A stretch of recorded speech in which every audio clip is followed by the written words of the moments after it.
संग का बड़ा प्रभाव है, बड़ा महत्व है। तो अजामिल जब तक अपनी धर्म पत्नी के साथ रहता था, अच्छे संग में था, अजामिल के दिन की शुरुआत भगवान नाम से होती थी।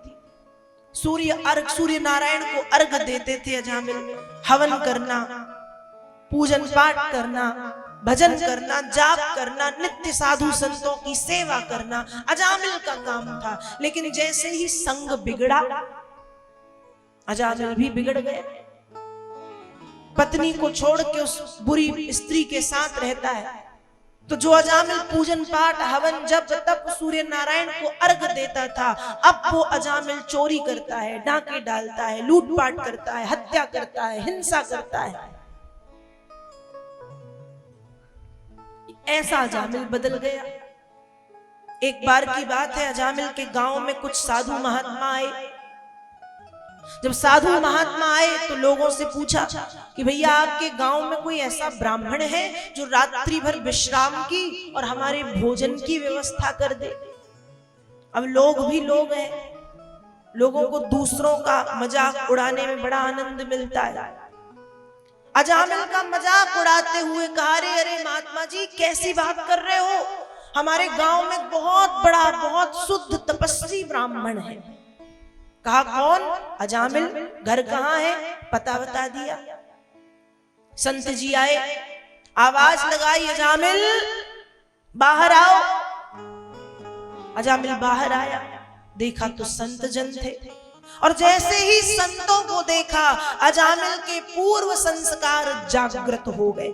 ध्यान रखिएगा, बचपन में डाले गए संस्कार वृद्धावस्था तक, बुढ़ापे तक बने रहते हैं। भले बीच में किन्हीं कारणों बस हम भूल जाएं, लेकिन जैसे ही कुछ वैसा होगा और हमारे संस्कार जागृत हो जाएंगे। इसलिए माता पिता से कहा जाता है कि बच्चों को संस्कार बचपन में डालो। बचपन में जो सिखा दोगे आप, वो बुढ़ापे तक उन्हें याद रहेगा। और आपने थोड़ा इंतजार किया कि नहीं, अब बच्चे हैं, बच्चे में वो बड़े हुए, और फिर बड़े में कुछ भी सिखा दो, उन्हें करना अपने मन का है। तो बचपन में डाले गए संस्कार वृद्धावस्था तक बने रहते हैं। अजामिल ने जैसे ही संतों को देखा, पूर्व संस्कार जागृत हुए और अजामिल ने बड़े भाव से उन्हें बुलाया, स्वागत किया। अरे आइए आइए। संत जी आए, अजामिल ने भोजन की व्यवस्था की, रात्रि भर उनके विश्राम की व्यवस्था की। सुबह होते ही प्रसन्न होके संत जन जब जाने लगे तो अजामिल से कहते हैं कि हम जा रहे हैं। अजामिल ने कहा बिल्कुल आप जाएं, हम जा रहे हैं, जाइए।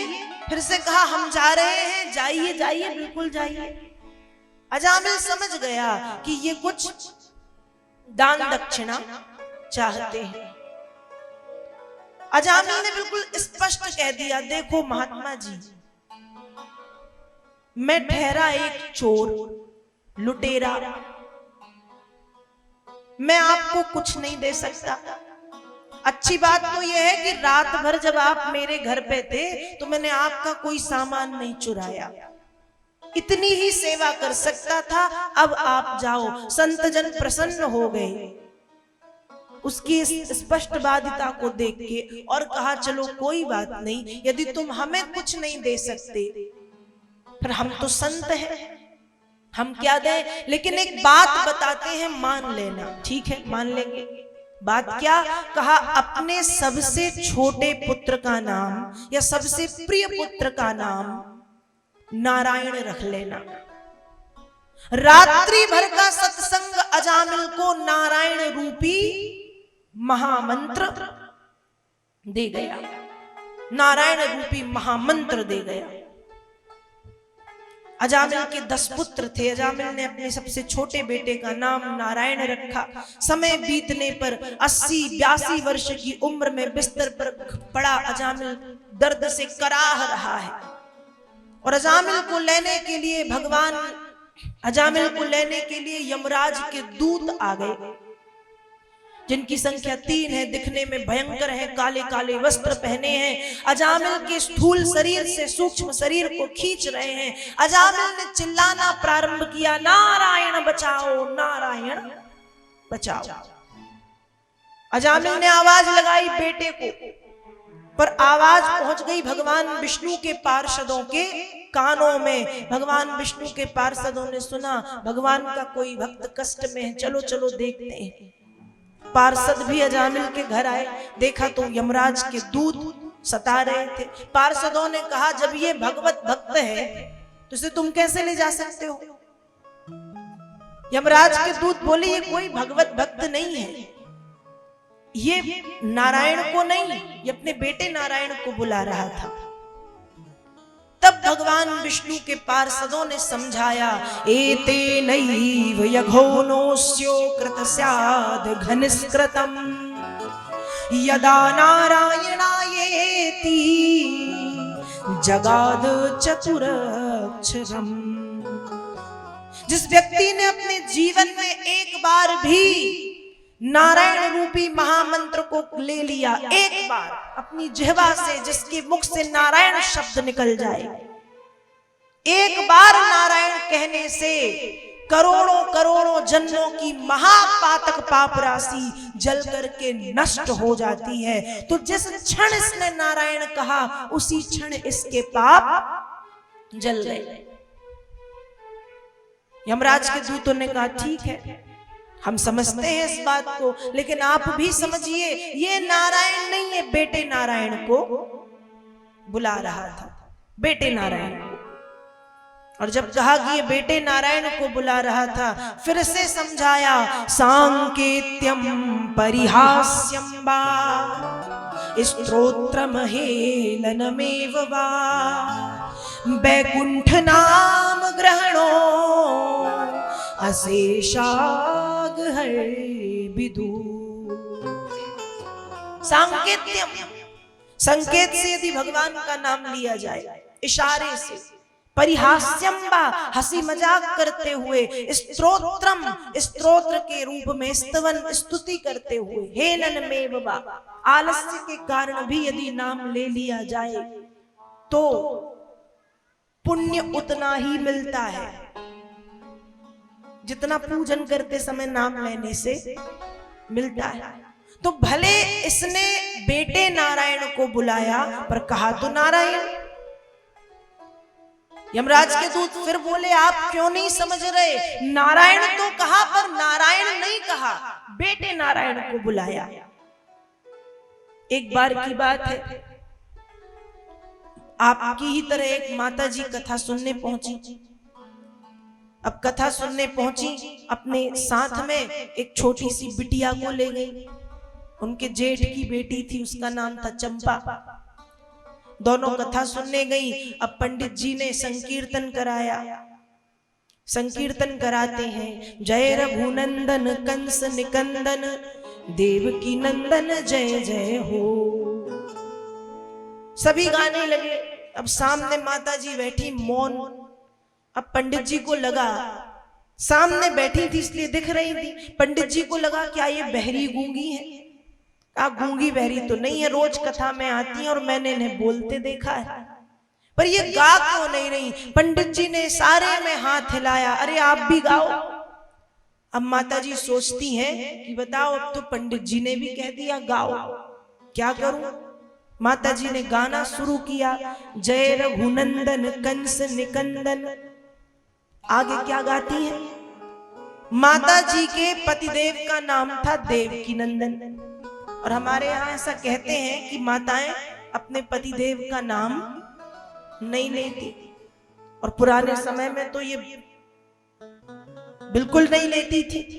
कैसे ले ले? तो जय रघुनंदन देवकी नंदन, जय रघुनंदन कंस निकंदन। और जैसे ही देवकी नंदन कहने की बारी आई तो क्या कहती हैं? चंपा के चाचा जय जय हो। क्या कहा? चंपा के चाचा जय जय हो। अब जैसे आप हंसे ऐसे ऊपर बैठ के भगवान विष्णु हंस रहे हैं जोर जोर से। अब भगवान विष्णु जब हंसे तो माँ लक्ष्मी पूछती है प्रभु क्यों हंस रहे हो? भगवान ने कहा नहीं नहीं कुछ नहीं। कहा नहीं कुछ तो है तभी तो हंस रहे हो, मुझे भी बताओ क्यों हंस रहे हो? भगवान विष्णु ने कहा आज एक भक्त ने फिर एक नया नाम दे दिया। लक्ष्मी जी कहती है नाम अच्छा है क्या? भगवान ने कहा अब नाम भक्त ने दिया है तो अच्छा तो होगा ही। तो नाम क्या रखा है? कहा नाम रखा है चंपा के चाचा। तो मेरे कहने का मतलब यह है कि भगवान के नाम को जैसे भी लिया जाए, भाव को भाव अनख आलसु, नाम जपत मंगल दिसी दसु। भाव से कुभाव से, आलस्य में, पवित्रता में, अपवित्रता में, किसी भी परिस्थिति में भगवान के नाम को लिया जा सकता है, क्योंकि मंगल भवन के नाम को गाने वाले का कभी अमंगल नहीं हो सकता। कोई भी गा सकता है, कैसे भी गा सकता है, उल्टा बने तो उल्टा और सीधा बने तो सीधा। ब्रह्मर्षि वाल्मीकि के विषय में तो हम सब जानते हैं, उल्टा नाम जप जप के, उल्टा नाम जपा जग जाना, वाल्मीकि भय ब्रह्म समाना। राम राम की जगह मरा मरा कहते थे, भले मुंह से मरा मरा निकले पर हृदय में तो भाव राम वाले थे ना। इसलिए एक सामान्य सा वाल्मीकि ब्रह्मर्षि भगवान वाल्मीकि के पद को, आदि कवि वाल्मीकि के पद को प्राप्त करते हैं। ये भगवान नाम का प्रभाव है। तो यमराज के दूतों को समझाया कि भले इसने नारायण कहा, बेटे को बुलाया, पर कहा तो नारायण, नाम तो भगवान का लिया, और जब नारायण कह दिया है तो इसके पाप उसी क्षण कट गए। इसे तुम नहीं से हम ले जाएंगे। डांट डपट के यमराज के दूतों को वहां से भगा दिया। यमराज के दूत वहां से चले गए। अजामिल की कुछ शेष आयु बची थी, उसे स्वस्थ करके वह आयु उसे वापस दी। 100 वर्ष की उम्र तक अजामिल ने अपना जीवन बिताया। जितनी आयु बची उस उम्र में खूब हरि नाम गाया, खूब हरि नाम गाया। और फिर जब अजामिल की मृत्यु हुई तो मृत्यु के बाद अजामिल को परम पद की प्राप्ति हुई। भगवत धाम का वह अजामिल अधिकारी बन गया। गणिका गीध अजामिल तारे, तारे सदन कसाई, नाथ तुम मोखे तारो जी। भगवान के नाम का बड़ा प्रभाव है। इस नाम ने तो न जाने कितने कितने पापियों को उतार दिया। रामचरितमानस में गोस्वामी जी लिखते हैं कि राम जी ने तो केवल और केवल एक देवी को तारा है, एक नारी को तारा है। राम एक तापस्ती तारी, लेकिन नाम कोटि खल कुमति सुधारी। राम के नाम ने न जाने कितने कितने करोड़ों करोड़ों पापियों का उद्धार कर दिया। तो गणिका गीध अजामिल तारे, तारे सदन कसाई, नाथ तुम मोखे तारो जी। गणिका वैश्याओं को तारा, गीध मांस भक्षण करने वाला गीधराज जटायु, उसका भाग्य तो देखो कि मृत्यु के समय भगवान की गोद प्राप्त हुई। दशरथ जी की जब मृत्यु हुई तो राम जी वहां नहीं थे, पर जटायु का भाग्य देखो। एक पंक्ति आती है भजन की बड़ी सुंदर, ये भगवान के नाम का ही तो प्रभाव है। एक बड़ी सुंदर पंक्ति आती है, पूज्य पिता दशरथ ने अंतिम श्रद्धांजलि नहीं पाई रे, अधम जटायु के पंखन पर, अधम जटायु के पंखन पर आंसुअन धार बहाई रे। इसलिए नारायण भज नारायण भज नारायण भज भाई रे नारायण भज नारायण भज नारायण भज भाई रे। गीधराज जटायु भगवान राम की गोद मिली, उसने अपने शरीर का त्याग राम जी की गोद में किया। ऐसा भाग्य तो राम जी के स्वयं के पिता दशरथ का भी नहीं था, जैसा भाग्य उस मांस भक्षण करने वाले जटायु का था। गीध अजामिस आमिस भोगी, गति दीन ही जो जाचत जोगी, वो गति मिली। और क्यों मिली? ये भगवान के नाम का प्रभाव है। तो भगवान के नाम ने गीध को तारा, गणिकाओं को तारा, सदन जैसे कसाईयों का उद्धार किया और अजामिल जैसे पापियों का भी उद्धार कर दिया। इसलिए व्यक्ति को अपने जीवन में भगवान नाम का आश्रय लेना चाहिए। तो अब एक बार जय श्री कृष्ण तो बोलना ही पड़ेगा। बोलिए श्री वृंदावन बिहारी लाल की जय। व्यक्ति को किसी ना किसी रूप में भगवान से अपना संबंध स्थापित करना चाहिए।